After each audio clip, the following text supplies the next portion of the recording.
खरं तर मला सकाळी 10:30 वाजता मी निघणार होते हेलिपॅडकडे, म्हणजे विमानतळावरूनच हेलिकॉप्टर टेक ऑफ होणार होतं. मग मला कळवण्यात आलं की जे हेलिकॉप्टर मी काल वापरत होते त्याच्यामध्ये काहीतरी बिघाड आहे. म्हणजे कालही असं वाटलं थोडं जुनं हेलिकॉप्टर होतं ते, आणि त्याच्यात काही बिघाड आहे. आता मी काय बिघाड आहे वगैरे टेक्निकल डिटेल्स मध्ये गेले नाही, आणि मग त्यांनी मला सांगितलं की ते दुसरं हेलिकॉप्टर मला पाठवत आहेत. तर तेही हेलिकॉप्टर पाठवायला थोडा विलंब झालाय, नाही तर मी बाय कार जाऊन पहिली सभा तरी केली असती. तिकडच्याही लोकांशी मी बोलले, सभा रद्द करणं शक्य नव्हतं.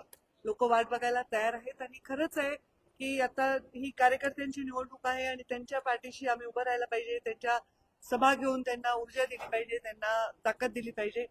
तर मी चालले आता सभेला. लेट झालाय 2 तास, पण ठीक आहे, लोक वाट बघायला तयार आहेत. असं की काल तुम्ही वक्तव्य केलं की भाषण बोलणार फिरते आणि आई देव पाण्यात ठेवले. नाही, म्हणजे लिटरली देव पाण्यात ठेवले म्हणण्याचा अर्थ असा आहे की माझी आई सतत लँड झाली का, टेक ऑफ झाली का, कारण शेवटी एवढी मोठी दुर्घटना जी झाली आहे ना, त्याच्यामुळे सगळ्यांचे मन हादरलेले आहेत, किंवा एक टेन्शन लोकांच्या मनामध्ये आहे. असंख्य कार्यकर्ते मेसेज करत होते, ताई विमान वापरू नका, ताई हेलिकॉप्टर वापरू नका.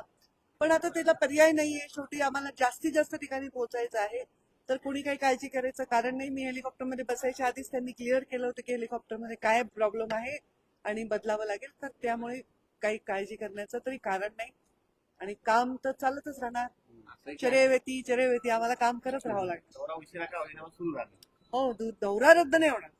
काही झालं तरी दौरा पिका. कदाचित शेवटच्या 2 सभा रद्द होतील, कारण अंतर खूप आहे, मी पोहोचू नाही शकणार बायकार देखील. सांगू का, जेव्हापासून अजितदादांचा अपघात झालाय, निधन झालंय, तेव्हापासून मी क्षणोक्षणी हाच विचार करते की त्या सर्वांवर, जे विमानात होते त्या लोकांना त्यावेळी काय वाटत असेल, त्यांनी किती भयानक ती भीती किंवा यातना किंवा ते भय अनुभवलं असेल.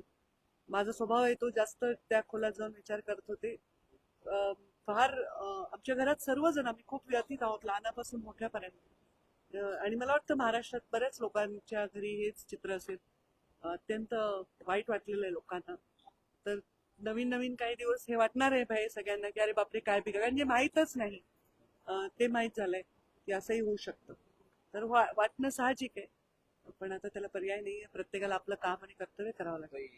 वेबसाइट बनानी है तो टेंशन किस बात की। THRM डिजिटल मार्केटिंग एजेंसी है ना। सिर्फ 15,000 से वेबसाइट डेवलपमेंट शुरू और 1 साल का AMC बिल्कुल फ्री, चाहे बिजनेस छोटा हो या बड़ा।